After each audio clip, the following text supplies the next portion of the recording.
Eddie Howe infuriated by Arsenal time-wasting tactics that prevent him and his side from time wasting. This is the ArsenalVision Post-Match Podcast. My name is Elliot Smith, Black Man on Twitter, Yankee Gunner. What a phenomenal performance and result at St. James's Park the other day. 2-0 win over Newcastle. And I think a win that everybody seems to have really connected with very deeply. One that some people are saying is their favorite performance of the season. We'll see in the fullness of time how much it matters, but it feels like it matters to us as Arsenal fans. It really connected for me, that's for sure. And I'm excited to discuss it. I will tell you, I had been in Mexico on a bachelor party trip, which is something that at my age, you should definitely be doing 100%. No issues whatsoever doing that. And then my flight landed at just past 2 a.m. last night, and we sit here recording at just past 8 a.m. So I am sharp, I am focused, I am feeling good, and nothing could stop me from discussing what really was a phenomenal day at St. James's Park. Now, we did an instant reaction yesterday. We'll be doing rewatches for sure with Clive over on the Patreon side this week. So if you've ever wanted to sign up and just inject more Arsenal content into your body on weeks when things are good, we'll have that for you this week. But we're going to go through all the little nitty gritty and details of it today with Tim. You can find him on Twitter at Stominator. Hello, Tim. Hello there. I feel like everybody really deeply connected with this. You were at St. James's Park up there in the nosebleeds, up there in the clouds. The first thing I want to do, and I want to get into all the actual football stuff, not just atmospheric stuff, but it is a very unique place. There's something about the atmosphere there. I can't explain it, but the word cauldron gets used a lot. It definitely feels that way. And it really, the nervousness came through to me watching on a very poor stream, thousands and thousands of miles away. When you're there, does it feel as intimidating, or are you just more aware of your own noise that you're making, which, by the way, by the end was the only noise we were hearing? How intimidating is that atmosphere when you get there? It can be. The weird thing is, because at Newcastle, the away end is like up in the third tier, it's kind of weird because it feels like you're separate from it somehow. Right. Because like it's all going on like quite a long way below you. So it's almost like, I don't know, it's almost being like suspended in an air balloon above it or something. Or like, did you ever fly over a stadium like on a plane and look down while something was going on? Go, oh wow, that looks kind of interesting. It's a bit like that. You are a bit separate from it, and also yes, like you're creating your own noise, and like you have to really fight to make yourself heard there because you're so far away from the pitch. It's about 150 stairs you have to walk up to get up there. So you got your steps in. Yeah. And look, the first 10 minutes, it's a real effort to make some noise because like your lung capacity is somewhat compromised. So, but it is, and like I definitely felt that last season. Last season was the first time I'd been to St. James's, and the ground felt like that for a long time. Like back in the early 2000s when Newcastle were like a top 4, top 5 team, it felt like that. It didn't feel like that for quite a long time, to be honest, because of all the stuff that was going on at Newcastle. I think felt like most of the noise was them angry at themselves, at their team, at their owner. It was a grumbling kind of sound that they were creating. I remember a game. What was it? Didn't two Newcastle players famously get in a fight with one another on the pitch? I can't remember who. Bowyer and Dyer. And Dyer. That's right. Yeah, the good old days. Yeah, exactly. So there is that, and like Newcastle, I think Newcastle have been quite smart in terms of doing almost what Jurgen Klopp did when he first came to Liverpool and harnessing that home crowd and saying, okay, we're going to play a super intense type of football. We're going to press, which is not really what you associate Eddie Howe's Bournemouth team with, but there seems to have been a real decision that like let's get into teams at home in particular. But we'll get on to this again. When you're so high up, you see everything. The whole time I was thinking, if we play past that first line of press, which is easier said than done, I was just thinking we're through because they're so high and there's so much space. Yeah. And their lines were disconnected, and we'll come to that in the way we got Odegaard between their midfield press and their back four, and then they had no answer for that. But so firstly, I don't think the lineup is a huge talking point. Maybe save the start for Jorginho. I thought Kiwior would keep his place. He earned the right to keep his place, given that the guy who would have been the other option hadn't, it's fair to say, super impressed previously in Rob Holding. But I did think Thomas Partey would come back in. And, I got asked to be on a Newcastle pod leading into this game. And they said, do you see this going like last season's? I said, I don't. But we're not necessarily at the very top of our game right now. What I said won't be the same as I think we are more equipped to handle your your intense pressing and physicality than we were last season. I think we had the players in Zinchenko and Thomas Partey to play through that pressure in a way that we didn't last time. And I said ultimately the game would come down to who was more clinical, because defensively we're not really right at the top of our game. So I was surprised to not see Partey there, because I felt that he would be an important component to breaking that press. Any surprise for you that it was Jorginho instead? A little bit, yeah. Not unpleasantly surprised, but I fully expected Partey to come back in. Not the fullness of the performance, especially. Well, no, exactly. But like, I completely. I thought at the beginning of the week, I thought it'd be Jorginho versus Chelsea and Partey versus Newcastle, for reasons that I probably don't need to insult people's intelligence with. I just thought that was the way he'd play it, much like playing Trossard and then Martinelli in this game. I just felt, those are the players suited to this particular type of game. So I was surprised, not unpleasantly. I think most people know I like Jorginho. I kind of always have.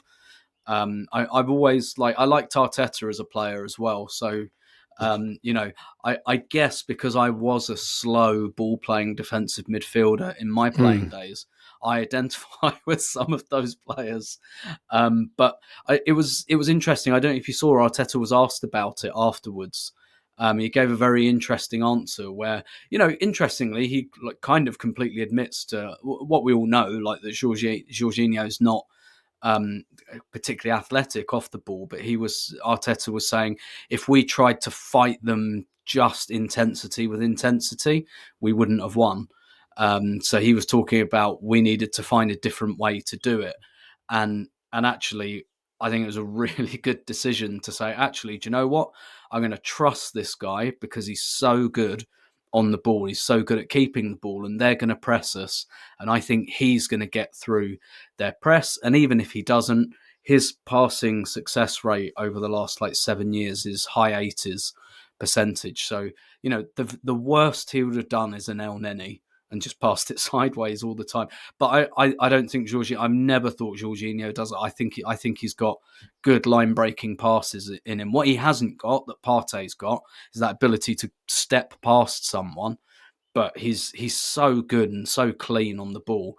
And it was clear that Arteta was thinking, okay, if we put in a player who doesn't mind being pressed because he's so good on the ball, or we can pass it round them, then that's much better. What's going to be bad against the counter-pressing side is if Thomas Partey keeps doing what he's been doing recently, which is coughing up the ball. Giving it away. Yeah. So, And I think it's really worth, I think, praising and pointing out, given that I think he's coming for some criticism, and I'm not on board with it so much, but that Zinchenko is another 90% passing, two-footed, technical player playing in the midfield. I mean, he completed, I think it was 89.5% of his passes. I think that led the way for us. And in so many moments in the game, his ability to step right into the center circle, right in the middle of the pitch, forcing Newcastle players to have to make a choice to step to him or drop away, and making the right decision based on what they did, was really, really important. The problem with football being a moments sport is, as a moments sport, I think what happens sometimes is one or two things can happen that define a performance for you. And Zinchenko, again, had a couple of ropey defensive moments. I think literally one bad pass. And those moments, I think, overshadow what otherwise was a pretty complete performance. The Martinelli chance where he's in, just talking about how you can use tactics to really break apart an opposition. Kiwior, instead of just going around, laterally back to Gabriel or back to Ramsdale, because he's left-footed, is able to play it to Zinchenko on the slant into the center circle. And Newcastle are not in position for that, so they have to step to him. Odegaard runs into the space that they vacate. Zinchenko anticipates the move, finds Odegaard. Odegaard plays the through ball, and every time Odegaard got the ball in that position, Saka or Martinelli or Jesus, someone was accessible to him making a run. So just really, I think important to identify that Zinchenko is a big part of how we broke that. But that's not how the game started. And Tim, I want to roll back a bit, because there was about a 10-minute period at the start where you thought this could actually wind up going like last season, because they did come out very fast, as you'd expect. They hit the post early, and I thought that was going in. I really thought that was going in. Zinchenko does get caught out a little bit, loses his man at the back post, curls it in, and then They have another, it's not really a big chance, but a good chance Isak from the left side that Ben White gets back to block after Xhaka has the ball taken from him. And it reminded me of last season.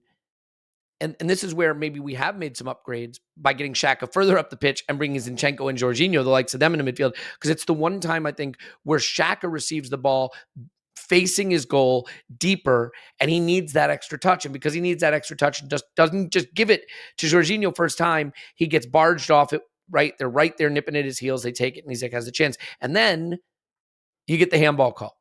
So the first 10 minutes, did you start to have flashbacks and think, you know what, Yeah. this is last season all over again? Yeah, 100% I did. I think everyone did. And it was all coming towards us as well. I was right behind that shot. I thought it was in all the way. Didn't really see the handball, so I didn't really have an opinion on that. But I did think that once the referee was sent over to the monitor, that it would be overturned. But I'm glad you said that about Zinchenko, because I both completely identify with in the moment and in the stadium. Sometimes I identify with those criticisms that people have, and I get it, because you talk about that chance in the second minute. He's just so sloppy there, and it's just like, it's such a failure to appreciate that Newcastle are coming out 100 miles an hour, and sometimes he just has in him that little, I'm just gonna play that little bit slower to show that I'm not scared by this. And sometimes it's counterproductive. Like he did it against Chelsea the other night, where Chelsea had a chance, and then he just tried a really lackadaisical pass straight back into the danger area. And at that point, I remember like shouting, like I don't shout as much, scream and shout as much as I used to, but I did at that moment. I was just like, but. And so I understand why those moments annoy people, but I think you're right. I think what happens, particularly with a player like Zinchenko, who does the same thing so often that it washes over you, because he plays like 90, 100 passes a game, and that is important. Like those aren't just nothing touches, and so I think it's easy for us to not over index, but like index those moments where he can be a bit annoying when he tries to do his like, I'm not bothered by you. I'm just gonna take the piss a bit. It's like, you're not playing for Man City anymore. You can't do that. But yeah, at the same time, I think the other thing, Elliot, is when we're nervous and we're anxious, we like orthodoxy, right? We like things that we want. We want 4-4-2. We want our wingers wide. We want our strikers up front. We don't want anyone inverting. We don't want anything that makes us feel uncomfortable in those moments. And at the moment, understandably, everyone's feeling a bit tense, a bit anxious.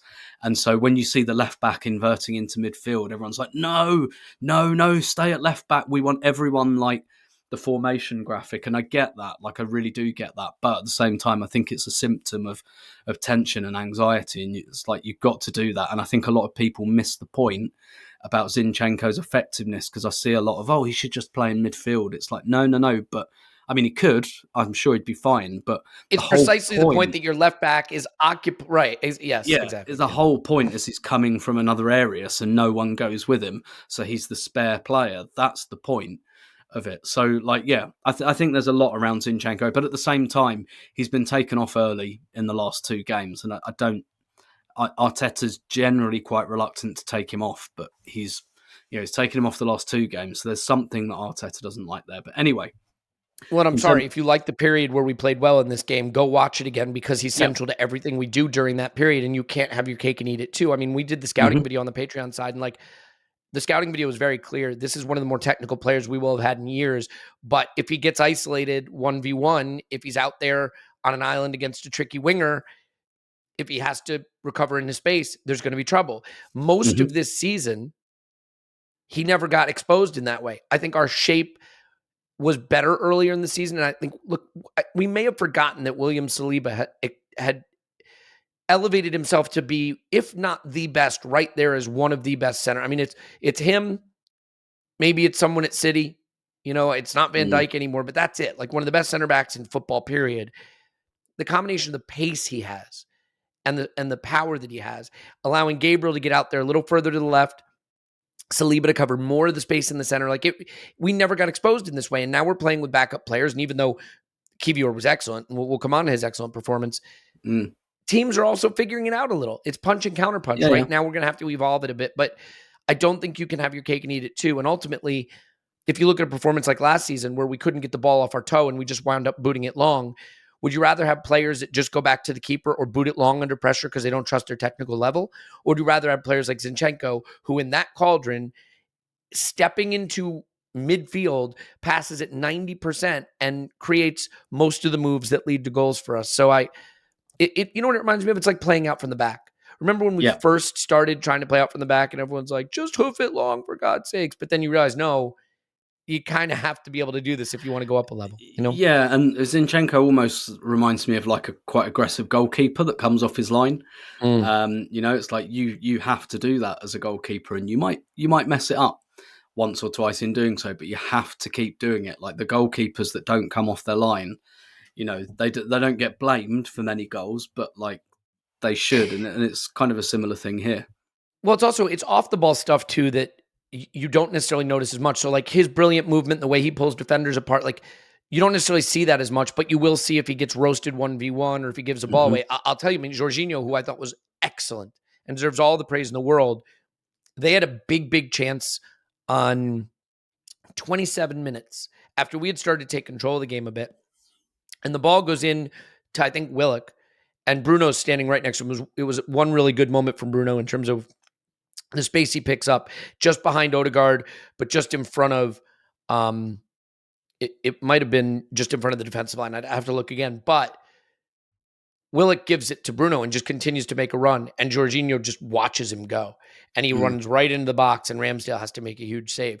That doesn't really become a talking point in Jorginho's brilliant performance, but it's an off-the-ball moment where he's wound up a bit exposed.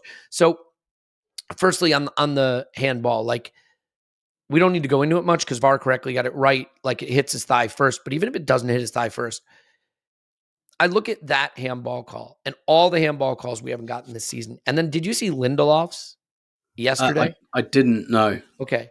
So Lindelof, the ball hits his forearm and then he punches it away. It's a really nice punch clearance. And like VAR looks at it and no handball.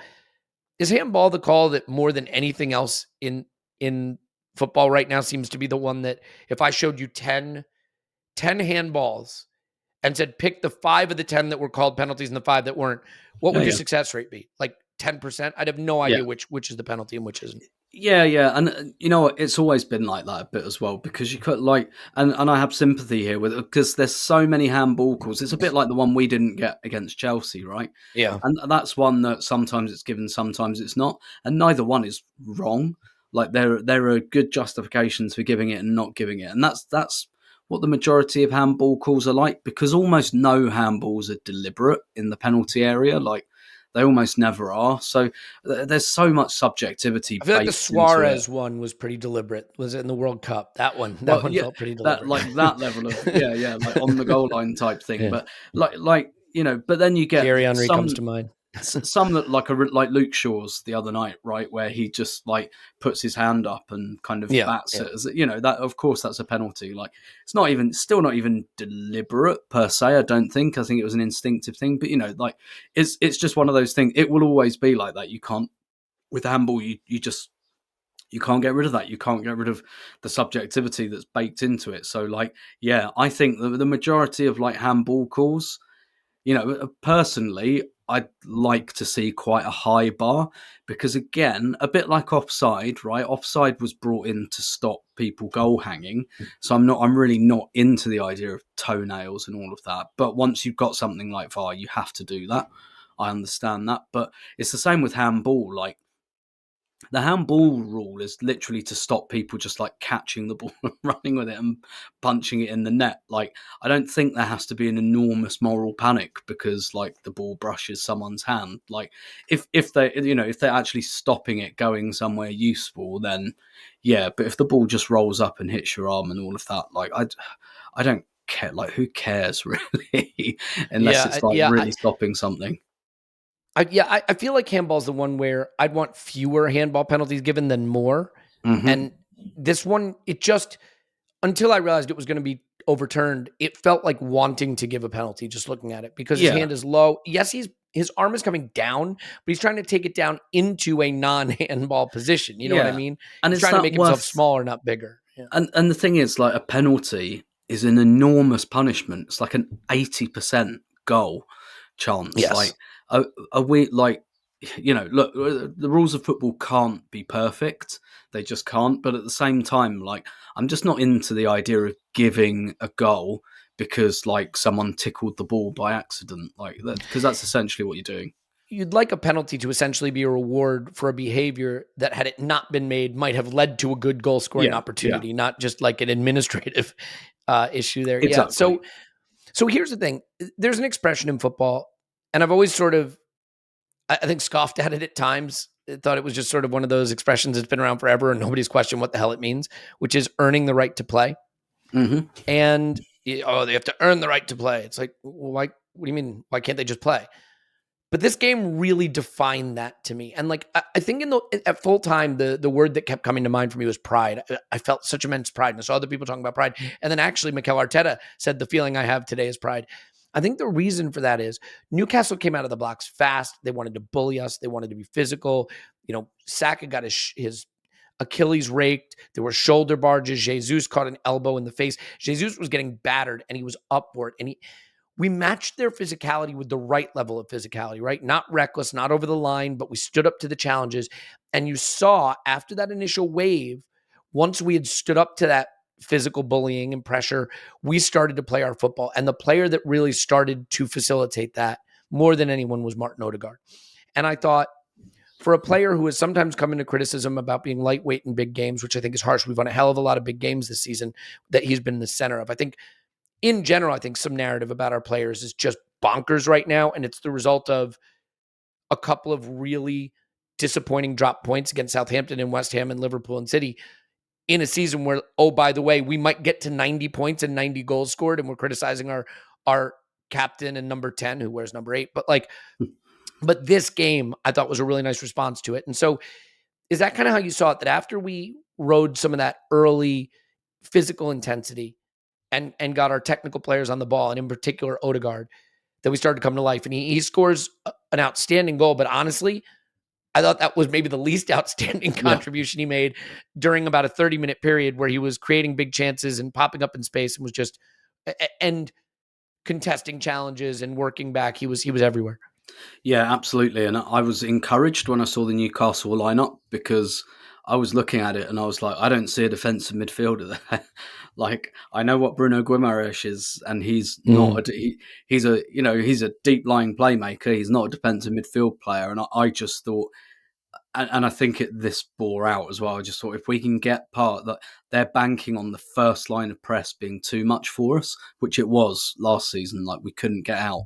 But I was just thinking, we get out that line of press, I think once we get over the halfway line, we can have a lot of fun. And again, maybe... Can I ask you one thing about that? Just real quick. Do you think Eddie Howe almost got baited? Because when they came to the Emirates, they played no football, they sat deep, they wasted time, and the big narrative around that was that, like, they're not a ball-playing team, and they're not, they don't play like a big club. Do you think he almost got baited into being like, oh, I'll show him we can play football with him, and he picked a lineup to do that and then got burned by it? Maybe. I kind of tend to think, first of all, they're playing pretty well. They're scoring a lot of goals. They are conceding. They haven't kept a clean sheet in a while, but they've been scoring like 6 against Spurs, 4 against Southampton.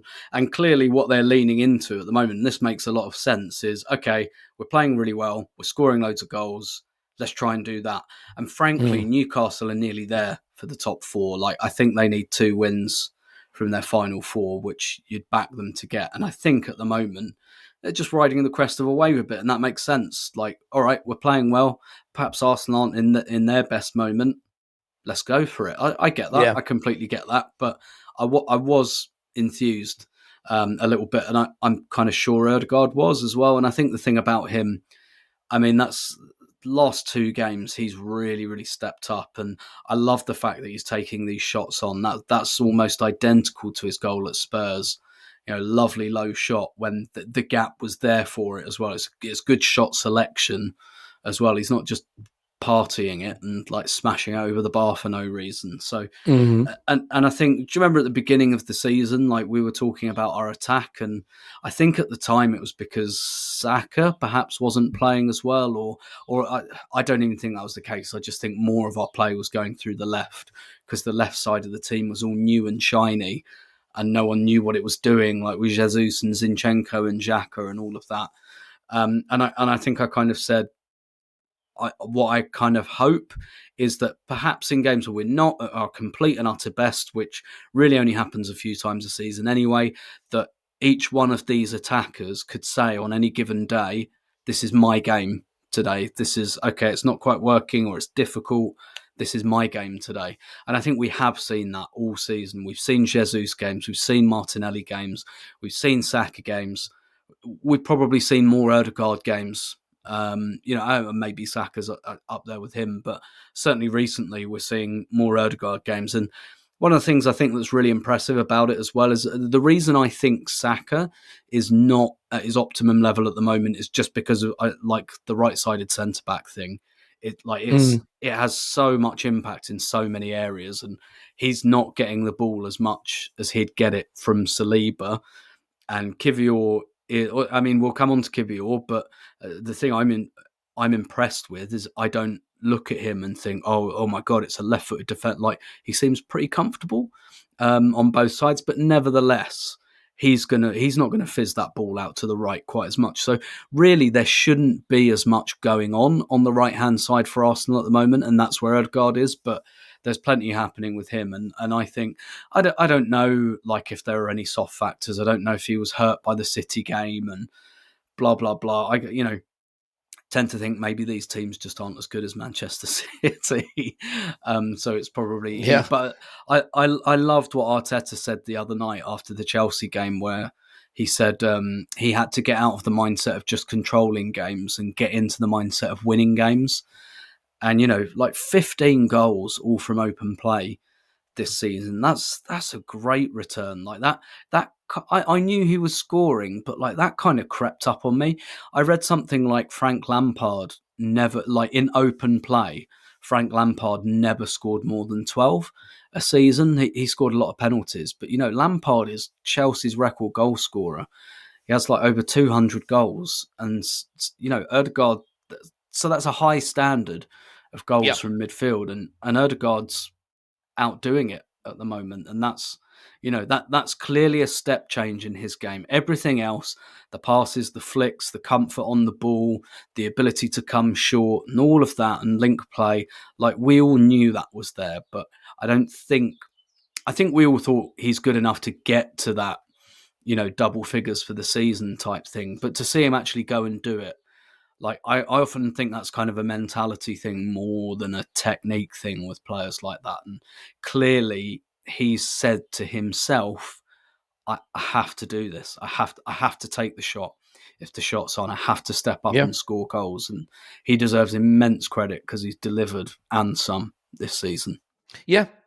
I mean, 22 goal involvements is just outstanding. And there's still a lot of time to go. I mean, we're going to score, I think we could get to 90 goals probably. It's an outrageous return. And the thing about Odegaard is there'll be little moments in a game where you don't really know what he just did, but he gets out of a little cluster and progresses the ball or carries it away. And then like 2 days later, a GIF of that will pop up on your timeline, or like in a moment and he just has such an incredible technical level and close control to get out of tight spots. I think the thing with Odegaard, for me, where he's at his best is when he finds the space. When he finds the space, when he doesn't feel like he has to come to the ball or drop a little too deep. I mean, he has great work rate. He has a tremendous engine. He will run all the way back to track his man. He'll get all the way up to the box to score the goal. But it's similar to Jesus. I actually think Jesus's worst games for us since he's come back from injury have been when he's wanted to drop too deep and join the midfield. And you just need him to stay up there where he can push defenses back. Now, look, this was a fun performance, and we created some really good chances. But the problem with creating good chances you don't take is you always get that fear factor that's going to come back to bite you. So Odegaard scores, and then Martinelli has a great chance. He's played in by Odegaard. I think it's one of those where the toe poke is all that's on for him because he's being sort of chased down, and it's a really good save from Pope, to be fair. And then Saka has a great chance. I think Xhaka plays him in, and he's 1v1. And I think it's another kick save. And then there's the one where Martinelli gets to the byline, cuts it back to Odegaard. Odegaard steps past the defender. And I mean, yes, it's a good save. I think he's just got a side foot. It just passed. Yeah, I mean, just, I don't know. It's fun to watch us create those chances, but at the time I thought there's no way we don't pay for missing this many chances. So enjoyed that period of play, but also you were worried, right? Like, I think we were all worried it's going to come back to bite us. Especially because it happens right before half time, and then you have 15 minutes to kind of to stew on it. I'd admit I was down in the concourse having a beer at that point, so I actually saw that on the screen, and so I saw it even better than I would have if I'd been in my seat. Fair. And it was like, because it's right on half time as well, and you think if that goes in, like, it's not over, but it goes a long way to being over. And look, we saw what happened once we scored the second goal. I think Newcastle barely threatened at that point. I don't think Newcastle are at a stage of their progression where they go 2-0 down and think, no, we can get this back. They haven't quite got that quality yet. They'll get it, unfortunately, but that big teams have when they're 2-0 down and they just go, no, if we get a goal back, this is all on. So I think you go 2-0 up against Newcastle, you're looking good at this stage. Probably won't even be the case next season, but like right on. And that always frustrates me. Actually, I was just like, we've gone through 1-on-1 on the keeper 3 times and haven't scored any of them. And like, Newcastle are in really good scoring form. And look, that this was a game of margins. They had some good chances. They did. Our goalkeeper played well. The woodwork gaveth and tooketh away from us. It very, very easily could have been looking back on this going, ruining those missed chances. Thankfully, we didn't have to. But yeah, I'm with you. Like, I did think that before the game. I did think they'll step on us, they'll press, and that'll be scary. But if we get past that press, I really think we can eat them alive. And I thought we were in a much better position to try to do that this year than we were last year. So, to say I was confident, I thought the game would be a draw. So I can't say I was confident, but I did think we'd expose them. So yeah, it was just a case of, do they change anything to stop that happening? Because that's my other frustration sometimes. Like, teams don't always keep playing the same way when they give away lots of chances. But I kind of think Newcastle had to because they were chasing the game. It was a good game generally, I think, for some of the players where the current zeitgeist was going against them a little bit. I think Odegaard had come in for some criticism. Ramsdale has been the topic of conversation because I guess his post-shot expected goals saved, ranks him pretty low, and he's had some dodgy passes. Obviously, the Southampton one comes to mind. To your point, by the way, if this game could have gone any way, seasons aren't just about how well you play. Sometimes they're about getting away with it or getting a little lucky, right? Like the teams that win the title tend to be the teams with the fewest injuries, for example, unless you're Manchester City, in which case, how would you know if there were injuries? Because you just have 22 superstars. But a good example of that is when we were riding high at the top of the league, we were slightly outperforming our expected goals allowed. In other words, we probably, the data would say we could have conceded a few more goals, but we hadn't. When we went through our little bumpy patch, we were getting punished. I mean, Southampton get 3 goals from 1.3 expected. In this game, Newcastle get 0 goals from 1.3 expected. So some days they don't find the back of the net. And I think this performance was better than just saying it was lucky, but Ramsdale plays his part in it. So what do you think of that dynamic too? Because Pope lets in a goal that he probably shouldn't, if we're being honest. I mean, it's probably 30 yards out, 25 yards out. It's way out there. He's a little unsighted, but Ramsdale, I thought, was flawless.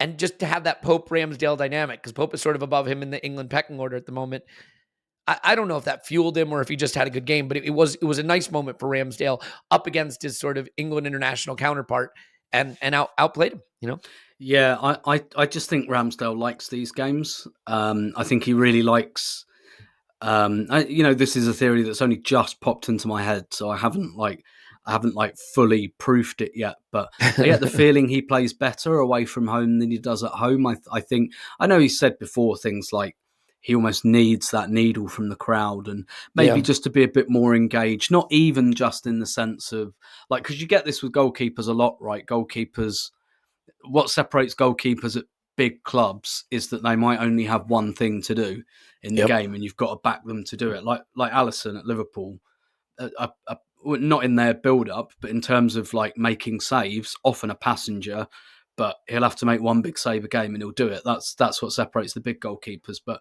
I feel like Ramsdale kind of needs that nervous energy a little bit, or at least the nervous energy against him, as it were, with the crowd. And just I think it keeps him engaged. I don't think it's a coincidence that he played so well here. He played so well against Liverpool. And it's funny, the England thing. I don't know if you heard, David Seaman was on the Arsecast a few weeks back, about a month ago, and he was talking about this. And he was saying, like, and it's kind of weird, like, sometimes the England team feels almost, I don't think political is the word I'm looking for, but like David Seaman, basically the way David Seaman explained it, he said he was like 30 before he got to be England's number one, which is insane. And I remember very, very distinctly a guy called Chris Woods was playing ahead of him for a couple of years after Peter Shilton retired, which was nonsense, absolute nonsense. Chris Woods was nowhere near as good as David Seaman, but Seaman eventually got in when he was 30. But he said, like, because there's fewer games internationally, like, as a goalkeeper, you do just kind of have to wait. You just have to wait your time. And that's what David Seaman did. And ironically, Seaman kind of went on too long as England's number one. I mean, there weren't many brilliant candidates, but he was probably 2 years too long. So, like, David Seaman's England career as England number one should have started 2 years earlier and should have finished 2 years. It's very peculiar, and I think that's going to happen to Ramsdale. Like, and to be fair, like, Jordan Pickford hasn't really done anything wrong for England. Even if I think Ramsdale is better than him, but I quite like that he's got this to chase. Like, I do think it's is a bit of a motivating factor for him. But yeah, I thought he was superb again. I really did. Like, and I'm happy for him because he did have a couple of dodgy games. He just did. But I really like Ramsdale. Like, I really think we've got something potentially quite special there. Yeah, I agree, and I'm glad that he got to have this big performance on this stage against, his England counterpart. And by the way, I mean, yeah, Pope lets in a goal he shouldn't, but to be fair, he makes some fantastic saves that keeps this a closer game. So it's not that he was terrible. I just think Ramsdale had the slightly better game of the two of them. I ultimately, one of the things that can be frustrating is this sense that teams just get away with murder against us in terms of the physical play. And I thought as the game wore on, the more Newcastle struggled to track our runs or match our technical level, they continued. They went from trying to beat us with intensity to just kick us, right? I mean, there were a lot of petulant fouls, and I think the one that sums up the game, there was the one on Jesus, the elbow on Jesus, but the Schär one, where I think he goes through Jesus and Xhaka in the same sequence. And maybe the Xhaka one is an accident. I think he's trying to take the first guy, not the second guy. But do you think the referee did a poor job? I meant, was it one yellow card and it was given out late in the second half? It didn't wind up hurting us. But I think the problem with something like that is when you let a team use that approach and you don't control the game more, one of two things often happens. The team that's on the receiving end of that, someone gives it back and then they get the red card, right? It's always the team retaliating. Or you just break up play so much that the team that wants to play football, wants to be technical, kind of gets bullied away from playing their game. And I think Arsenal deserve huge, huge credit in this game for standing up to the physical challenge, but never giving up on our philosophy and passing it through the thirds and between the lines and just keeping the technical level high, because it was getting very, very physical. Yeah. I thought the referee did a fairly poor job with that. I do think he was very, very influenced by the crowd. And like, look, as much as it's annoying to us as Arsenal fans, like for them to be like whistling intently, like the second the ball crosses the line for a goal kick at Ramsdale for time wasting, it's like, we need to win more than you do. Like, piss off.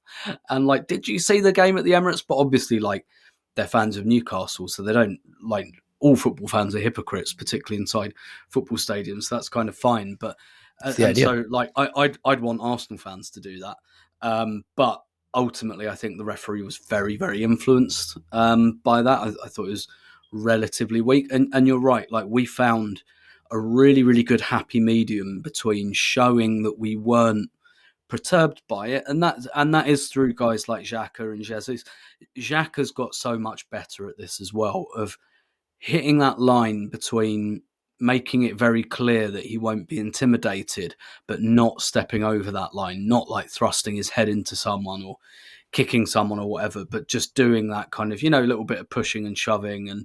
And Jesus is good at that as well. Jesus has always been good at that. He's always been an aggy little bastard, to be honest, since he was coming through. I mean, when you're in like the Palmeiras team, when you're 16, like, people are going to try and kick you, and he always made it very clear that he wasn't up for that.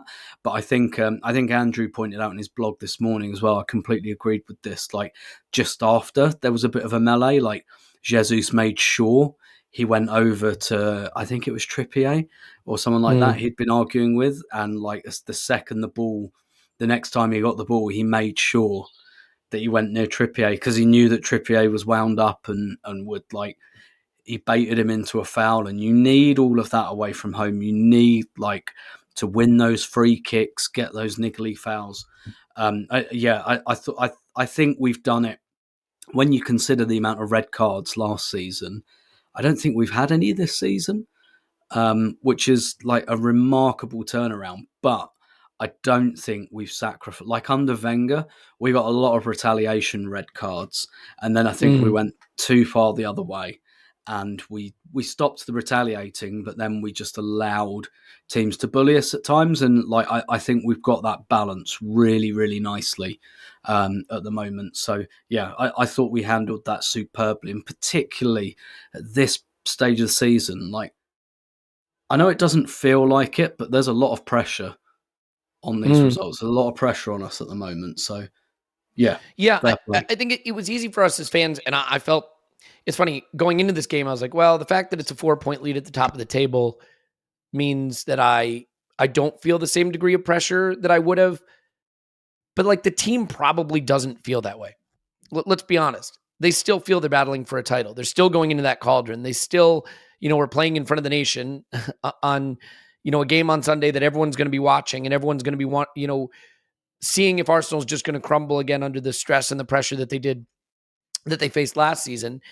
And they reacted to it. They reacted to it in the right way. I do think that Gabriel Jesus, and I know I tend to praise Jesus. He's a player that I think has really transformed us and been very important for us. And maybe there's some people that think it's harsh on Trossard that he doesn't start, but I think Jesus gives us something in that front three that maybe we don't have maybe anywhere in the team, which is he's just an absolute bastard. He goes for every ball. He tries to win every challenge. He's pushing you in the back. He's nipping at your heels. He's taking the ball off you when you were favored to win it. He won 4 aerial duels in this game. He puts his backside into players. And I just think the tenacity is so important. And also, to be fair, his understanding of movement and the way he can exchange positions with like a Martinelli, because I think for Martinelli's big chance, he'd come central and Jesus had moved around to the left.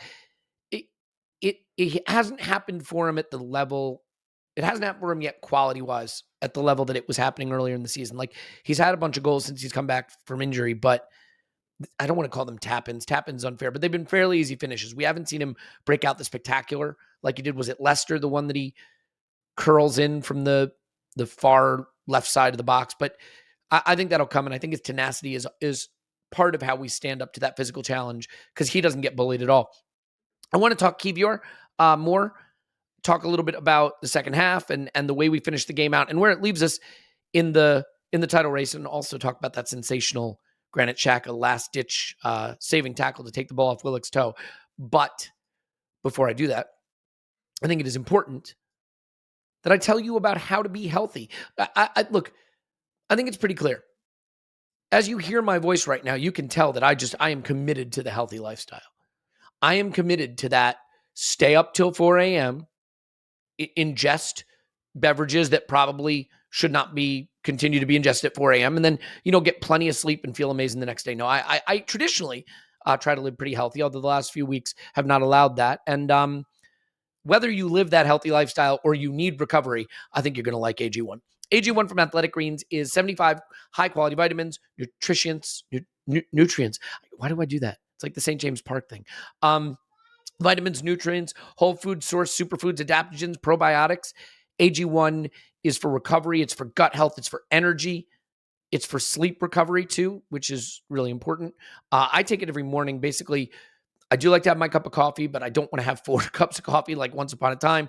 So I will put some AG1 in water, drink it down. Great for me all day long. It was developed by athletes as well. So it's got athletes in mind. And I think if you just look at the vitamins that are on your shelf right now, if you take vitamins, you'll probably see the first ingredient, turn the bottle around, it's probably sugar.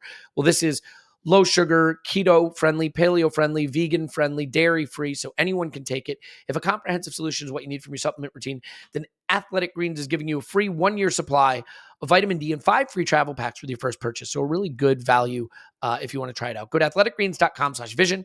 That's athleticgreens.com/vision. Check it out. Healthy body, healthy mind. This podcast is sponsored by BetterHelp. BetterHelp isn't online therapy. It's therapy that happens to be online. And it's therapy where you can find a specialist in the area you need. It's therapy where you can do it around your schedule. It's therapy where you don't have to get in the car and drive to an office and find the time and the ability to do that. I think a lot of people don't do therapy just because they don't have time to go do therapy. But therapy is about deepening your self-awareness and understanding. Yeah, maybe it's about football. You can go to your therapist and talk about Arsenal. To be fair, that probably would be a healthier way to handle it than opening up Twitter first thing in the morning or last thing at night. But, to each their own. The point is, BetterHelp gives you access to affordable, flexible therapy with a licensed therapist, and you can find that right fit for yourself. So discover your potential with BetterHelp. Visit betterhelp.com/vision today to get 10% off your first month. It's a good deal there. It's BetterHelp, HELP.com/vision. Last but not least, Shady Rays. So I was in Mexico. I hopped in the pool, got a drink with a bunch of flowers and umbrellas in it. A couple of my buddies get in the pool. We're all hanging out. 2 of them were wearing Shady Rays. And I thought, the podcast sponsors Shady Rays. Like, I just love them, love the design, love the polarized lens thing. I was like, but did you get them because of the lost and broken replacement thing? They were like, the what and the what now? They didn't even know about it. I'm like, but this is the best thing. So let me tell you about this. Great polarized lenses with every kind of style you could possibly want. They even have customizable snow goggles if you're a skier, if you like to do that. With Shady Rays, you can look and feel good. By the way, to date, they've donated over 20 million meals to fight hunger, which we love here at the podcast, philanthropic efforts. But really the key for me is that every pair comes with a lost and broken replacement guarantee. So they're telling us basically if you get one, you lose them, or you break them, they'll replace them. And that's like the main reason why anybody buys sunglasses, because they lost or broke their last pair. If you don't love them, you can exchange them for a new pair or return them for free within 30 days. There's no risk when you shop with Shady Rays. So exclusively for you listening to this podcast right now, Shady Rays is giving out their best deal of the new year. Go to shadyrays.com and use code ArsenalVision for 50% off 2 pairs or more of polarized sunglasses. 50% off with code ArsenalVision at shadyrays.com. Try for yourself. The shades rated 5 stars by over 200,000 people. Tim, is that enough of that? Indeed. Okay. Can we just, this is not a big talking point, but can we just say, holy shit, that was an incredible last-ditch tackle from Granit Xhaka? Yeah, particularly where he starts from. If you look at the whole clip, he's pressing up high and he just run. And it's the way that, most players, when they see danger, will sprint, but he's sprinting before that, on the assumption that there might be danger. And that's a different thing to just jogging back and then thinking, oh no, and then sprinting. If you watch it back, he's running back all the way. And I know Paul actually mentioned this. I think he tweeted it and kind of said, people say Xhaka's quite slow and one-paced, but actually he's not. And I think I get what he means. I think my take on it is that Xhaka's an endurance athlete. You Yeah, know, like he's not a fast twitch. That's the problem. exactly. He's Yeah. slow in a small space. Yeah. Like I bet in the 1500 meters, if the whole Arsenal squad did the 1500 meters, I bet he'd do very well, but maybe not so much in the 100 or 200. So it's a real, particularly like how much football has he played this season as well. And here we are in May and he's still playing in a physical position. He's having to run more than he ever really did, albeit he's got it's more off the ball what he's doing now. So, you know, that was absolutely phenomenal, and I thought he was brilliant in this game actually. And again, short of like scoring an actual goal, that was like a goal, that challenge, and I'm really glad that he's kind of getting his flowers for that, because I thought, and in a game like this, you need players like Xhaka, and we all heard and knew what he had to say at the after this game last season, and I was perfectly fine with what he said. I thought he was absolutely right, and I think as one of the senior players in the team, it's fine for him to say that, but you kind of got to back it up. When he was talking about, I think he talked about having the balls to play here, kind of thing, and again, someone like Xhaka saying that, like, that's one thing you could never accuse him of not having. When it comes to these types of games. So, yeah, amazing block and a really strong game from him, I think. Yeah, and it's later in the game, and like the move starts with him stepping up to press Joe Linton, and Joe Linton gets kind of shimmies past him just a little bit to start the move. You could forgive a player for saying, well, Joe Linton's my guy now, I'm just going to mark him as he moves up the pitch. But he leaves Joe Linton, sprints down the pitch, gets into the box, and takes the ball. It's brilliant. There's also the Martinelli hits the bar. You know what's interesting to me, Tim? I feel like Martinelli has the spectacular in him. He's a player we've seen score some spectacular goals. It's been a while since we've seen him break out something really special from a finishing standpoint. If I have not a frustration with Martinelli, but I think what I'd love to see next season from him is I'd like to see him back himself more. There was another one in this game late where he gets the ball sort of at the top of the box and he's not really under a lot of pressure. And I kind of wanted to be like, hit it. Yeah, hit like Odegaard's doing. Yeah, it's in your locker. And I think, where he hits the bar there, that's such a great example of he just creates that little yard of space and backs himself. And if anything, I don't think the Arsenal players have been doing that enough lately. And I know, when it goes bad, people be like, why are you taking the shot? Find an open man. But like, taking shots can also lead to chaos that leads to goals. I wish our front three backed themselves just a little bit more. I'm not talking about from 25 yards out all the time, but I mean on the edge of the box, in the channel, go for the curl or try it. And Martinelli tries, he hits the post. But I think there are more goals in this team. To be fair, they've scored a hell of a lot of goals, but I think there's more goals in this team if they just back themselves a little bit more in those positions. Definitely. Like I said, you can see Odegaard's doing it. I remember very, very well when Fabregas started scoring more regularly in the Arsenal team. That's kind of what he started doing as well. I love that, like, from Martinelli in terms of, again, in the ground, the movement he makes is so surprising. It all comes from futsal. I've said this before, like that shimmy, like it threw me off guard. He just does things a little bit like almost out of 4-4 rhythm. And a lot of that's from futsal. And like, because he's got such a good, like, shift and shoot on him. But you're right, we really only see it from close range. I was talking to Jonas Eidebau on Friday at the women's game. They won 1-0. Frida Mornham scores from the edge of the box. Very typical goal for her. And Jonas was saying afterwards, like, she's so valuable to us because basically she forces defenders to make a decision because she shoots so much. She possibly does it a little bit too much, but he was just like, opponents know if they don't come out to her, she'll shoot. And she's quite good at it. But if they come out to her, they leave space in behind. And I think you're right. I think that's something that Arsenal can work on. And now Odegaard scored a couple of those as well, by the way. Like, I don't think teams are going to leave him like Spurs and Newcastle have done. Like both those are pretty identical goals where the teams are sat back and they kind of invite him to shoot. Like, that might change now. And that would be a good thing, because if someone charges out, then Martinelli, Saka, Jesus, they're all there to run in behind. And that's definitely another thing we can use to get better, definitely. Yeah. All right, let's get on to Kiwior just for a minute. It's tough because sometimes I think we are guilty of wanting to find a savior in a backup player. A player comes in, and so when they play fine, we treat it like they're, Maldini. We treat it like it's Saliba Mark II. Like, oh, we've discovered that. But so I'm cognizant of that, right? But the best compliment I can pay him is that I mostly didn't notice him in this game. Yep. You know what I mean? He stood up to the challenge. He wasn't fully targeted. I mean, I think obviously the biggest difference that I notice is Arsenal looked like Arsenal again with him in the lineup in 2 consecutive games, in the sense that the ball moved vertically, right? It moved on time. He's not 3 yards behind Gabriel. He's not running in to smash a guy when it's not on. Like, he was in the right positions to keep the shape.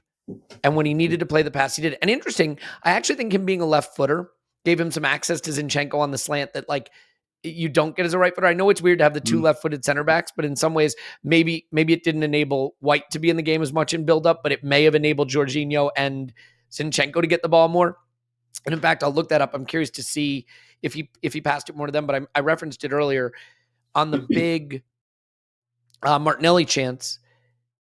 If he's a right footer there, he probably just feels comfortable going back to Ramsdale because it's on his left. But because he's a left footer, he plays it on the slant to Zinchenko, and it starts the whole move.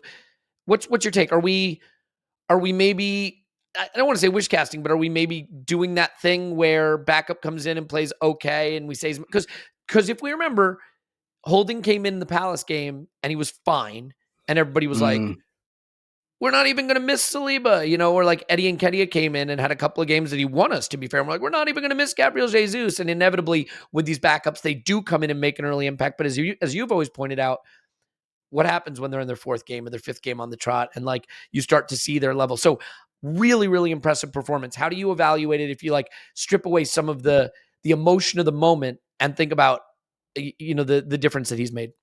Yeah, definitely. I'm with you. I barely noticed him in this game, and I mean that in the most positive way. Whereas Holding, I do notice, even in those games where he first came in and he was broadly fine.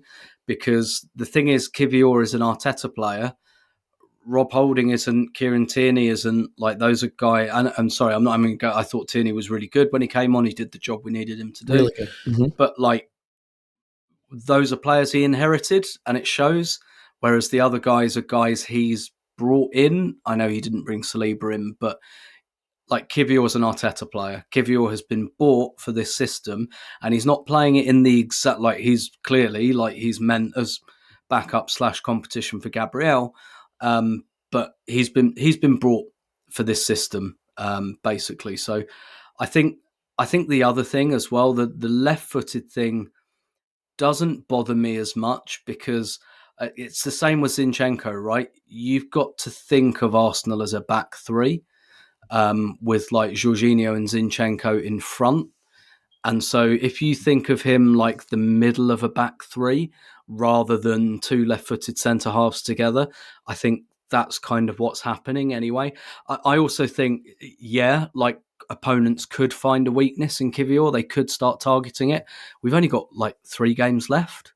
So I kind of think there's maybe not enough time for that. And I think this is a really good way of introducing Kiwior to the team ahead of next season. So if and when he comes in next season, I think, he'll be much more acclimatized. I think this will do him really good. And whereas I think Holding might go. And look, you definitely see the benefit of him having an extra step of pace. He's quick, and quick helps. Interestingly, though, by the way, when I check, my instincts, it actually turns out Gabriel Magalhaes, who no one's talking about him today. Haven't heard him mentioned once. Yep. 10 passes to Zinchenko, 7 passes to Jorginho. Kiwior's number 1 most common pass was to Ramsdale, right? So like, and that doesn't mean he wasn't good. I'm just saying, like, we do want to project a savior onto a player who came in and had a good game. So speaking of someone who came in and had a good game, obviously it is interesting. First of all, maybe there's a little bit of Anfield going through Mikel Arteta's mind, because at Anfield he had Tierney up and ready, and then Zinchenko gets nutmegged and they score a goal, and we know what happens from that. He got Tierney on pretty early. And while I think Zinchenko had a very good game and enabled a lot of what we did, Tierney's been very strongly linked with Newcastle. He came on. I think it's one of the better performances we've seen from him in a while. Both in terms of Mikel maybe learning from the past. And in terms of the Tierney performance, what do you think of the timing of the change and the display from Tierney when he came on? Yeah, I think it's got to be a little bit of I don't know if proof is the word, but that perhaps there are things that Arteta hasn't liked as much about Zinchenko, because he's gone from absolutely dispensable, like for 85, 86 minutes at least, to coming off relatively early. I do think there's something in that, learning from that incident at Anfield. And look, like Tierney's a really good defender. So if you are looking to not shut a game down, because that does him down, like it's not like he's just a defender. He joins in as well. He's a good footballer. But like if you're 2-0 up away from home, they've got some really good wide players. You know, they carry a lot of threat out wide. Did they have St. Maximin on the bench? Yeah, they brought him on. Yeah, exactly. Yeah. Like you can probably anticipate that player's going to come on. Almiron has been playing on the right, and he came on, and he's a goal threat as well. And like, because you don't want this. I mean, it goes without saying, but you don't want this game to go to 2-1. You don't want what happened at West Ham. You don't want what happened at Anfield. And yeah, I do think there's an element to which Arteta's probably learned.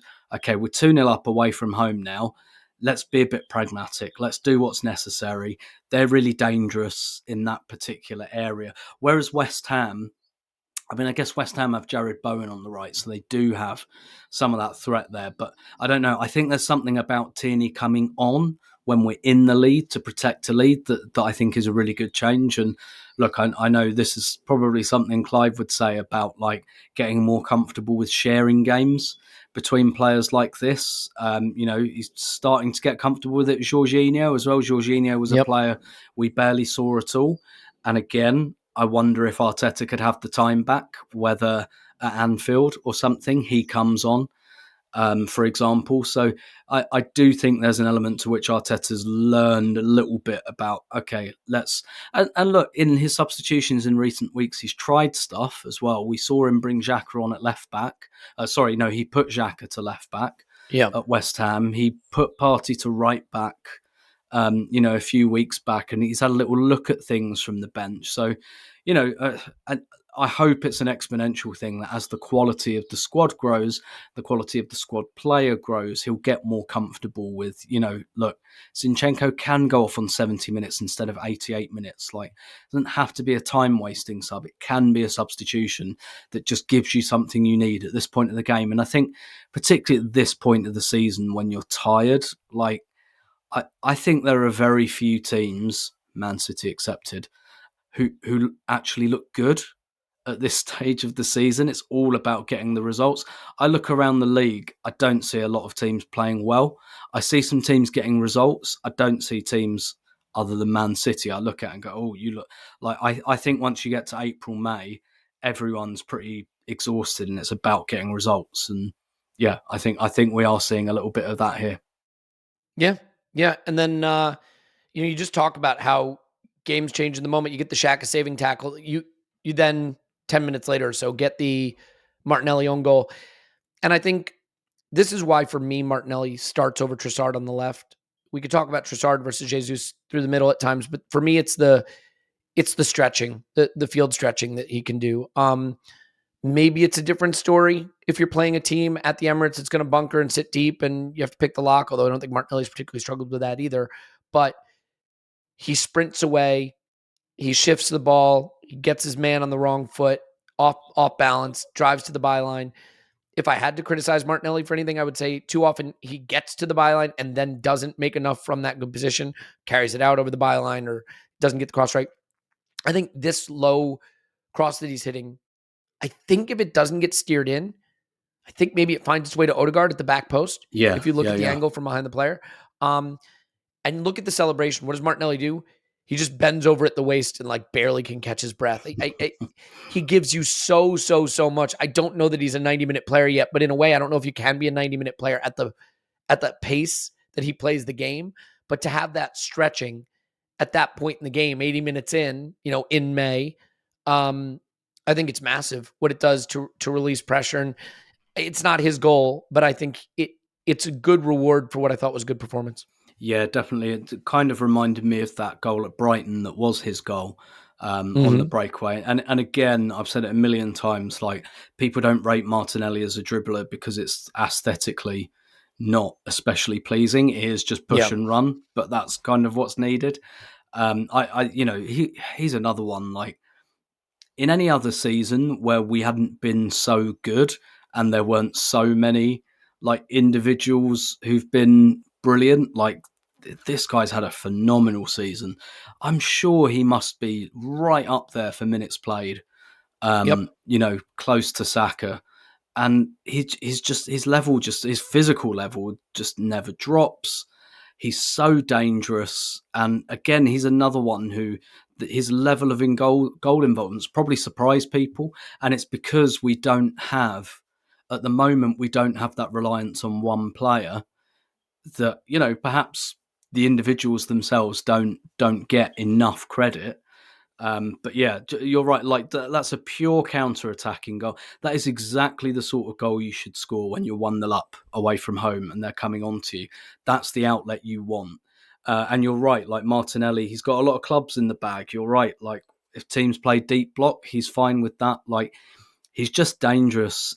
Like it's just difficult to know how to stop that kind of that raw pace, like the dribbling, the close control, the ability and the willingness to shoot, to go off either foot, to shoot and pass with very little backlift and all of that. Like everything he does is 1,000 miles an hour, Yeah. and Yeah. it's very difficult to stop that. Yeah, to your point, he's played 31 90s. He's played every single game we've played this season in the Premier League. He's started 33 of them. He's about 200 minutes behind Saka, but he's at about 2,800 minutes roughly. So, I mean, it's a robust season from a player who is now distancing himself from that knee injury and is a critical, critical part. And once we got to the 2 goals, to your point, they never really looked like they were going to get back in the game. We were able to make some subs. We saw the game out. And so we get to the end of the game, and Mikel makes, has his interview. He has some comments that I thought were interesting. We mentioned the pride thing, but I want to read this because I think it is the right thing for your manager to be saying. If you want to be involved in elite sport, you have to embrace those moments. There's no giving up. I saw a lot of people after the City game almost turning back. I hate that. I'm not going to accept that from anybody, from the team, any members of the staff. We have to keep going because you never know. We have to keep digging. We've done it for 10 months. Now is the moment to do it even harder than ever before. I do think that, for fans, for media, it's okay to talk about, oh, the title's gone or we've lost. But there really was this woe is me moment that I think hit after City, and you can understand it. I think Mikel deserves a lot of credit for getting that turned around because it would have been very easy, I think, for the team to be in flip-flops the rest of the season, and feel like, it was a good season. It was a World Cup season. We're all wiped the hell out. We'll be better next season, but let's coast to second now. And he hasn't done that. They haven't done that. And I do think to see a team fight this hard, to face the physical battle, to go into that cauldron. I mean, you could have forgiven them if feeling sorry for themselves, 4 points back of a City team that's gone on an unbelievable run, 18-1-1 to finish the season or whatever they're at right now. Like, if they had just said, I'm not up for this shit. Newcastle can have their day. We'll come back stronger next season. They didn't do that. They stood up to the fight. They were the better team, I thought, and battled for 3 points in a really tough place to get it, where I think the only team that's done that this season is Liverpool, if I'm correct. So in terms of the manager making those comments and the pride this team has shown to say, we care about this season too much to just throw it away, I think that's what I really connected to. And if they don't go on and do it, so be it. But now they are going to hit a really big point total. They're going to be close in the end or thereabouts. And I think that's meaningful. And I have a tremendous amount of respect for the way they bounced back. Yeah, definitely. I love that quote as well. And I think it sums up a lot of what Arteta's brought to the club in terms of soft factors. And because the other thing, because we've seen this from Arsenal teams before, where they've kind of notionally been in the title race and then just allowed a season to slip away. And the thing is, if you want to live with and compete with a team like Man City, you have to be relentless. And that means not just turning it on and off like a switch. It has to be every game. Like, And look, that's what Liverpool did the last couple of years. When they got 98 points and didn't win it, like that's got to suck. That really sucks. But they went and said, no, we're going to make you win it. And that's my kind of phrase at the moment with City. The thing is as well, for City, I think their toughest games are the last two, like the Brighton and Brentford away in the last week of the season. Like 3 games apart after playing Madrid twice. Yeah. Like that to me, if they're going to lose it, that's where it might be. And so for me, we have to still be in touch at that point. I couldn't live with it if like it gets to that stage of the season and it's over, because I think if it's going to happen anywhere, that's where it's going to happen. So we've got to make sure that we're there. Right, like I want to watch that Brighton game on the 17th of May, 17th, 24th, something like that. I want to watch that game. I want to be nervous about it. I want them to be nervous about it. I want that game to mean something to both Manchester City and Arsenal. I want everyone's eyes on that, like boring down on Manchester City. That's what I want. And if they live with that, which they definitely can, and they probably would, like fine, fair enough. But like, let's go and make them win it. That's my kind of thing now. And for us, yeah, like if we're going to show that we can do this again next season, that means not switching off. Like, because teams that win league titles and challenge for league titles, they don't do that. They're not selective. That's every game, every minute of every game. That's what they've got to do. It's funny because people have phrased this somehow as an Arsenal collapse or things like that. But I remember when we were leading the way in like February and people were looking at the fixtures and saying, where could we come? How could we finish? A lot of people were saying, well, look, if City get to 94 points, then so be it. It's not going to happen. Yeah. But if we can get to 90, we'll be fine. Well, guess what? If City win out, which everybody's just acting like it's a given, they're going to finish on 94 points. So, I mean, at some level, you tip your cap. But to keep fighting it is a real credit to the team. And oh, by the way, like if you ask me, what do we need to do to push them to the end and make those games count? We need to beat Brighton because that is the game that you look at and you say, yikes, that could be a tough one. One other thing that I like that Mikel said, a lot of times fans have a reaction to something and like the players and the manager don't think that way. It's just purely a fan thing. That's how fans talk. And I think a lot of us are like, we owe them revenge for last season, wrecking our season here. And we owe that, and you can be like, that's a fan thing. The players don't think that way. It's a new season, new game. Mikel said, we had to remember how we felt a year ago when we were here. Today had to be different. We had to play the game with a different level of implication, intelligence, and maturity. And we showed a real fight today and desire to win. Do you like that, Tim? That like, that isn't just a fan thing, that he had that game in his mind and in his players' mind to right a wrong. Because it really, even though it may not win us the title, it did feel like righting a wrong to me. It did. You know what it felt like? This was the perfect game for a media narrative to be, there's that glass-jawed Arsenal again. Season fell apart at St. James's Park, back-to-back seasons when the crowd was loud and the intensity was up and they couldn't match it and they fell away. And we righted that wrong. And I think if you're a young team and you're going to go on and do it next season, there have to be some moments from this season that you can call back to. Yep. And to be able to call back to this raucous environment and the intensity of this game and how our football won out. Like, I think that does matter to a team from a learning experience, especially when it's a young team. Yeah, definitely. And like, if you're going to go through things like the pain of that game against Newcastle, make sure you learn from it. Make sure you take something from it. And if that means taking the pain from it, absolutely. And look, if it only gives your players 1%, do it. Like, absolutely do it. And I think like, I think you're right in a way about the way fans speak and journalists speak compared to players and coaches and stuff like that. But this stuff does matter to them, I'm sure, because they're competitive. They're competitive people. But also, like you say, it's got a long term or at least a medium term kind of benefit to it. Because to your point, if we lose this game, we'll go there again next year. And it will be like, oh, here we go. Arsenal can't play here. And Newcastle are going to be better next year because they're going to spend another like 200 million in the summer. And it's going to be an even harder game just because their level is going to go up. And all of sometimes that stuff can come true. You can allow it to come true. A bit like when we used to go to Stoke and Bolton. Like, you know, we only had to lose there once for everyone to go, oh, Arsenal don't like it here. And it wasn't true at first, but it became true because we allowed it to. Whereas this time it's like, there won't, you know, who knows what's going to happen when we go to St James's Park next year. It'll be a very tough game again. You know, potentially against, like, I don't know, a title rival or someone we're fighting for top 4 with. Like, it's going to be another big game, and who knows how it's going to go. But we know that the talk before... Oh, sorry, just stuff falling off the floor in here, falling off the wall, rather. Yeah, we know the talk will not be, you know, Arsenal can't do it here. And I do think that's worth something, yeah. Yeah, I mean, if you said to me, what hurdles are left for this team to prove that they can be the team? There's one hurdle left now, and it's City. Yep. You know, you could say Anfield, but like on your best season, you may not win at Anfield. Like it's a 50-50. They're still a very good team, as you can see right now. We had a 2-0 lead. Okay, they came back.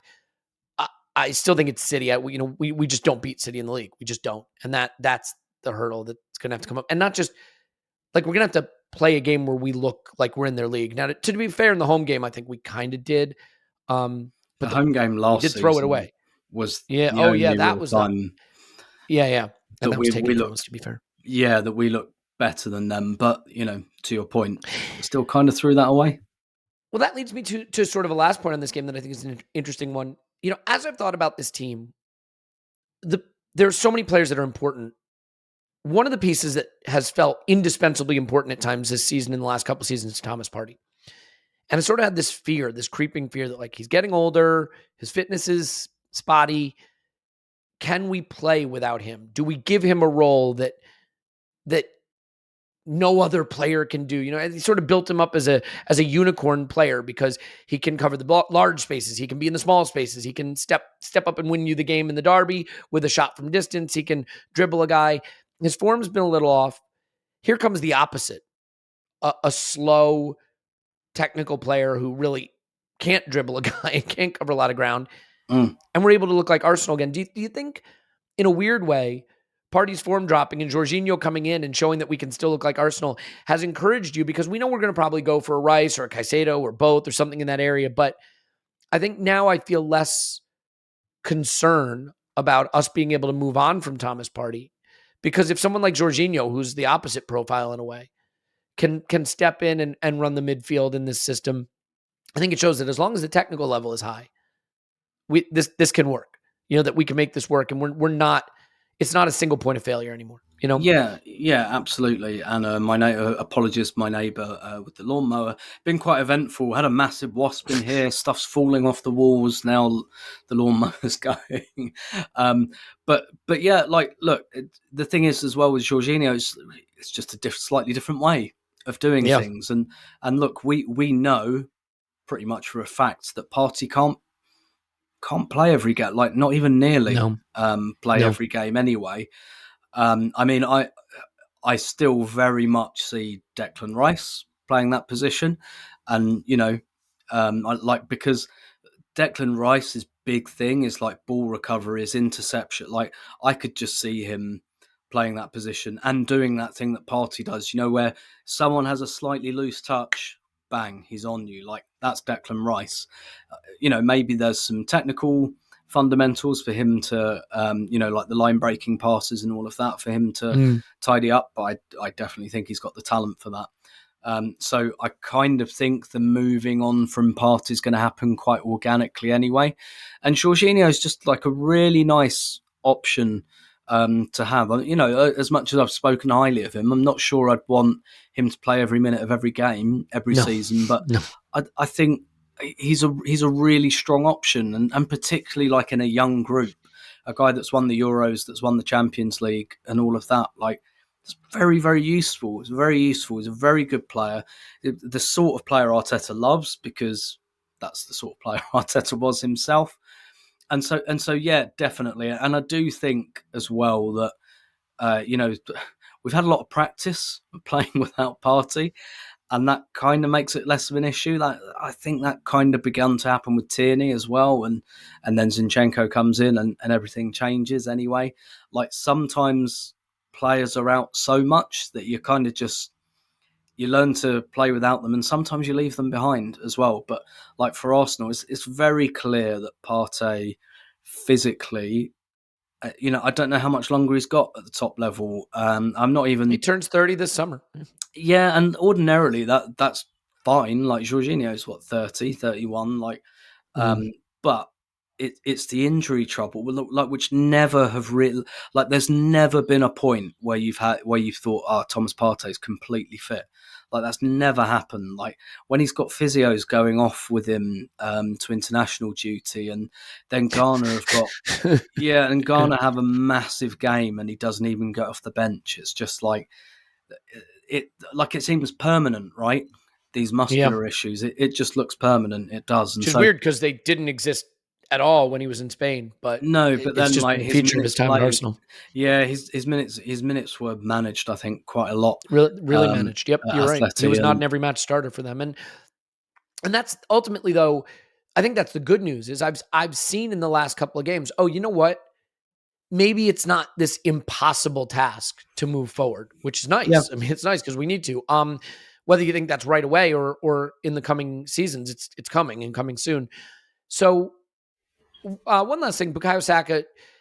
What do you think of where Bukayo is right now? Like he could have scored a goal, and we might be thinking totally differently about this. But do you? A lot of people are saying he looks jaded. He looked, and I sometimes think these are the kind of things that we say when a player just doesn't score a goal or doesn't have an assist or whatever. Yeah. I don't think Bukayo wasn't good in this game, but in general, the right-hand side even has not looked as involved without Saliba, who I think, his passing and his line breaking is really important to that.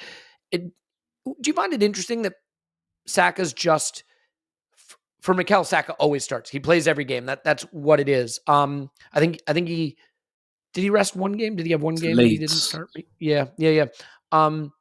Would you be thinking about getting him some rest, or is it the case there's 3 games left, we play once a week, Bukayo's starting every game? Yeah, I think so. He doesn't look tired to me at all. I think that's kind of a superimposed thing. So the reason that his contributions aren't as high at the moment are, like I said, because the right centre back has changed and the ball's not going out there as often as it was. It's not like when he gets the ball, anything particularly different happens. Like he's not giving the ball away. He's not smashing the ball over the bar. Like I think the tiredness thing is almost like we're trying to will him to be tired because we're so scared of him getting tired and injured because of the amount of games he plays. That's always our explanation. It's like, oh, he's tired. And I don't really think he is. Well, he doesn't look it to me. Like, I think that's a superimposed thing. We expect him to be tired. We're scared about him getting tired. We're scared about him getting injured. So every time he doesn't score a goal, it's always tired. And I don't like. He doesn't look any more tired than like Martinelli. For example, to me, Martinelli doesn't look tired to me. And as you said, he's only 200 minutes under Saka. Like, I think it's kind of like, look. Thierry Henry used to play like 3,000 minutes a season. Vieira did. Like that's just what the big players do. And Mikel's been clear on that. Yeah. And I think it's another anxiety thing. It's just that kind of, oh, he must be tired. He must be tired. I think he's fine. I think he's absolutely fine.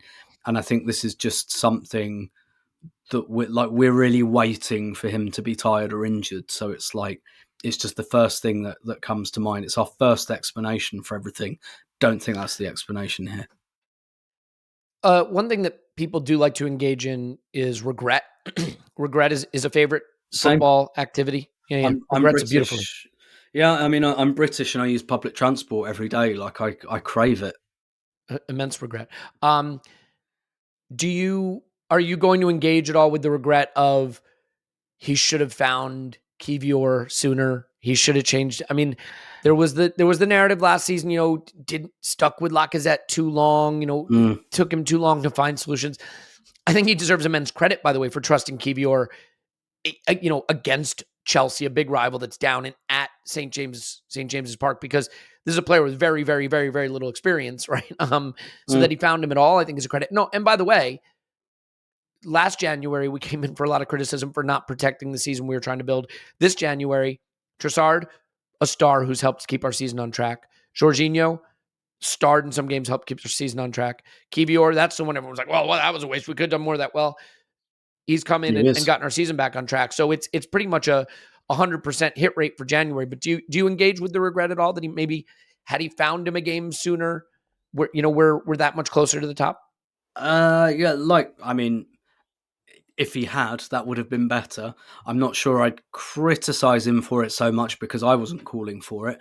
For me, I think he deserved criticism last season for sticking with Lacazette too long because there was an alternative there. To be fair, not many of us really knew what Nketiah was made of vis-a-vis starting every week, but I just think it had to be better than Lacazette at that point, who I thought was really, really bad last season. But whereas on this occasion, for me, the point is more that he's having to find things that they're not just there already, Yep.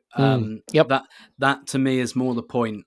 So after this summer, I would hope that someone like Saliba being out doesn't mean that we have to get a bit jazzy and throw in the left-footed centre half that we brought in January, who had looked quite ropey in the games that he'd played in before that. So I on this occasion, no, I don't engage with it. I think he should have played Jorginho sooner.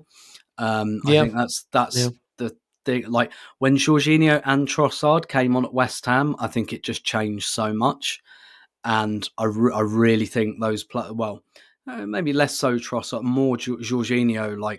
There were games where he was an unused sub, where even if he didn't start, he should have been on the pitch at some point. I have more with that. With Kiwior, that strikes me as a bit of a Hail Mary that's gone all right, but another good summer, and that should reduce the amount of Hail Marys that we have to ask our manager to do when one player is out. Yeah. Well, it does seem a little detached from reality to be nitpicking a thing like he should have gone away from holding sooner, or he should have done that when we're on 81 points, the fastest we've ever reached that point total outside of the Invincible season. We're on 83 goals scored. All right, the 39 goals against, we had a bit of a ropey period there, but it's a plus 44 goal difference. And it's very hard if you step back to look at this season anything other than a resounding success. Mm-hmm. And if we take 9 more points, which we very, very easily can do, I think the Brighton game is the one, right? But if we do that, if we find a way through that, it leaves us on 90 with about 90 goals scored and probably a plus 50-ish goal difference. We're not there yet. Of course, can't count those chickens. But if you get to that level, nitpicking, sticking with Rob Holding for one game too long when your option was a left-footed center back who's played 10 seconds in the Premier League, I think it's a reflection of how bad we wanted this to happen, and I get it because I do too. I still want it to happen. But if City go on and get to 94 points, then that's the level you have to get to. And I don't think anyone would have gone into this season saying, well, if we don't get to 95 points, it's a failure. You know what I mean? Not that anyone's going to regard this as failure. And yes, dropping points at home to Southampton and blowing a 2-goal lead at West Ham is failure at some level. But a season isn't. You don't get to cherry pick those moments, because you could also say, well, we could have lost at Spurs, right? Or we could have lost at home to Liverpool. We could have lost at Chelsea. Or we could have, lost to United. Any of the games that we did win that were big resounding moments in this season, So you have to look at the totality of it at that level. Yeah, and as the chainsaws kind of closing around me, for what it's worth, I'm not hearing it. Okay, fair enough. Yeah. I'll sum it up in one sentence. Yeah. I'll sum it up in one sentence. This season, if Arsenal don't win the league, it won't be about what Arsenal didn't do. It will be about what Manchester City did. I think it's that simple. Well, I'll simplify it for myself. If it doesn't happen, this will be my favorite season since the Invincibles, domestically. Can you pick one you've enjoyed more? No, 100%, 100%, yes. 2007-8. The funny thing is, I regarded that as a great season for a long time. I've been holding on to 07, 08 for a long time as one of my favorite seasons. And that ended in utter collapse and misery, Rob, with the Eduardo injury and the Clichy penalty and Gallus crying on the pitch and all of that terrible stuff. And we weren't even really that close yet at the end there. This will eclipse that for me, certainly. And then you'd go back to 03, 04. So to say that this has been our best domestic season in 20 years, you'll take that. And led not by players who are aging out and we have to start over, but led by some bright young talent, a bright young manager. It's great. We don't need to do the retrospective yet, though, because it's not over. We'll have tons and tons of stuff this week over on the Patreon. And if you want to join, we'd love to have you there. Obviously, we were able to contribute a lot of money to the foundation last month, in part, not just because of your contributions, donations, but because of your signups as well. And that also does get you first shot at tickets for things like the Union Chapel event coming up and other events we have coming up in the U.S. this summer and beyond. So if you want to join there, we'd love to have you there. But if you don't or can't, we're always going to be here for you. To the extent that Tim's internet and lawn mowing and general garden cleanup, allows for it, and schedules and my voice, if I stop living this wild partying lifestyle that a man of my age with 2 young children is renowned for living. So yes, it will all still be here for you. And big game against Brighton. I feel like that's the last hurdle. If we want to push City right to the end, that's the one that looks like we've got to really stay locked in on it. So we'll have a lot to discuss going into that as well. Tim is on Twitter at Stillmanator. Thanks, Tim. My pleasure as always. We're picking the right time here because the chainsaws now have entered the stage, right? Maybe those chainsaws are symbolic of someone chopping down Manchester City's season here at the end. We'll see. All right. What a wonderful day. Wonderful pride-filled victory. Hope you enjoyed it as much as we did. Hope you enjoyed this podcast. We'll be back with more. We love you, and we'll talk to you after Arsenal 10. Brighton, no.